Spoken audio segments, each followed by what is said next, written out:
ಇವತ್ತು ನಮಗೆ ಇತಿಹಾಸದಲ್ಲಿ ನಮ್ಮ ಸೃಷ್ಟಿ ಆಗೇ ಆಗುತ್ತೆ. ನಮ್ಮ ನಾಯಕರು ಚನ್ನಪಟ್ಟಣ ತಾಲೂಕಲ್ಲಿ ಸಿಗ್ತಾರೆ ಅಂತ ಗೊತ್ತಿತ್ತು. ಆ ಬೇರ್ಗೆ ನಮಗೆ ಇವತ್ತು ನೀರು ಕೊಡೋದಕ್ಕೆ ಯೋಗೇಶ್ವರ ಸಿಕ್ಕಿದ್ದಾರೆ. ಆ ಬೇರು ತಕ್ಕಗೆ ನಮಗೆ ಶಿವಕುಮಾರ್, ಸುರೇಶ್, ರಘುನಾಥ ರಾಮಣ್ಣ ಅವರು ಹಂಗೆ ವರ್ಕ್ ಮಾಡ್ಕೊಂಡಿದ್ದಾರೆ. ಕಾರ್ಯಕರ್ತರು ಇವತ್ತು ಒಗ್ಗಟ್ಟಾಗಿ ಕಾಂಗ್ರೆಸ್ನ ಫಲ ಏನು ಅನ್ನೋದು ಚನ್ನಪಟ್ಟಣ ತೋರಿಸ್ಕೊಟ್ಟಿದ್ದಾರೆ.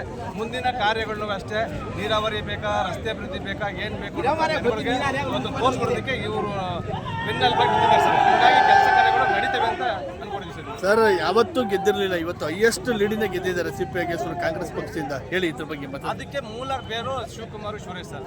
ಅದು ಆಮೇಲೆ ಯೋಗೇಶ್ವರದ ಕೆಲಸಗಳು. ಯಾಕೆಂದರೆ ರಘುನಾಥ ರಾಮಣ್ಣನವರು ಕೂಡ ಅಷ್ಟೇ ಕಾರ್ಯಕರ್ತವಾಗಿ ಅವರು ಪ್ರಮುಖವಾಗಿ ಕೆಲಸಗಳು ಮಾಡ್ಕೊಡ್ತಾ ಇದ್ರು.